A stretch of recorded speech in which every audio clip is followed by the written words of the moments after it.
पेढा माझ्या या मनाची नाही कोणी जाणली, ठेच लागली मनाला मी अशी ही एकटी.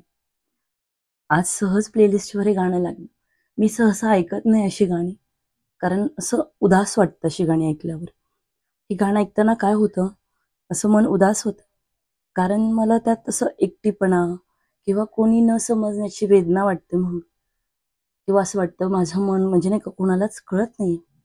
ही भावना होते बरं का तयार, ही अशी गाणी कानावर पडल्यावर आपल्या.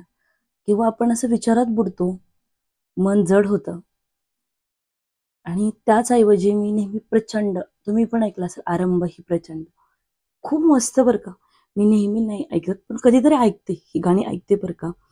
आणि हे गाणं ऐकताना काय होतं, असं अंगावर आहे ना सरसरून काटा येतो. त्या गाण्यात आहे ना एक आग आहे असं वाटतं बरं का मला.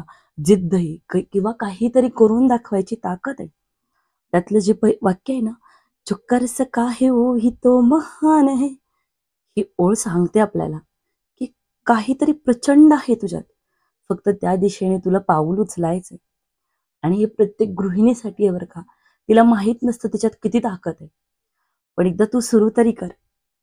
कसं असतं प्रत्येकाच्या आयुष्यात आहे ना, अशा वेळा येतात बरं, जेव्हा असं मन जड होतं.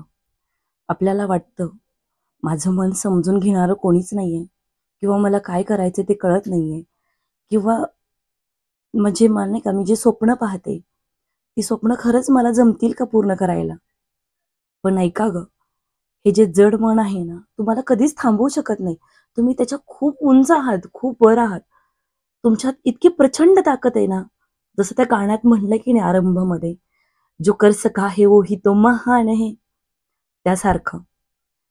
आता तुम्हाला निवडायचंय गाणं एक, एक पीडित होऊन राहायचंय, की गाणं 2 आरंभ करायचंय कोणत्या गोष्टीसाठी. तर मी एक सांगू का? माझं मत सांगते बरं का. माझी लई भारी गँग. आता मुलांना सुट्ट्या लागणार आहेत. पेपर संपतच आलेत आता. आता मुलांना उन्हाळ्याच्या सुट्ट्या लागतील. आता तुमच्या हातात वेळ आहे. भले की आपण गृहिणींना सुट्टी नसते, पण त्यातल्या त्यात थोडा तरी वेळ मिळेलच ना आता.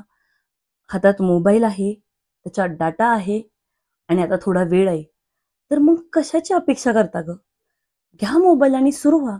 आता कितीतरी सोशल प्लॅटफॉर्म आहेत. YouTube आहे, Insta आहे किंवा म्हणजे नाही का तुम्हाला ज्या माहिती असतील ते प्लॅटफॉर्म बऱ्यापैकी तुम्ही आता त्याच्यावर ऑनलाईन कोर्सेस करू शकता किंवा तुम्हाला जे आवडतं, तुमच्या आवड निवडा आणि बसा की करत काहीतरी. आता फक्त आरंभ करायचा आहे, इतकं लक्षात घ्या. मी तुम्हाला पुढच्या व्हिडिओमध्ये उन्हाळ्याच्या सुट्टीमध्ये जो वेळ असतो ना, जो स्त्रियांना दुपारचा वगैरे मिळणारा, त्यामध्ये त्यांनी काय करायला हवं, काय करायला पाहिजे, जे माझ्याकडे कलागुण आहेत किंवा जे मला वाटतात, मी ते तुम्हाला सांगणार आहे. त्यासाठी चॅनलला नक्की सबस्क्राईब करा आणि जर तुम्हाला आवडत असेल माझे व्हिडिओ तर लाईक करा आणि कोणता पार्ट जर तुम्हाला व्हिडिओचा आवडला असेल तर ना, कमेंट करायला खरंच विसरू नका. तुम्ही जेव्हा कमेंट करता ना, त्यातनं मला खूप प्रोत्साहन मिळतं आणि मग आणखीन काहीतरी करावंसं वाटतं.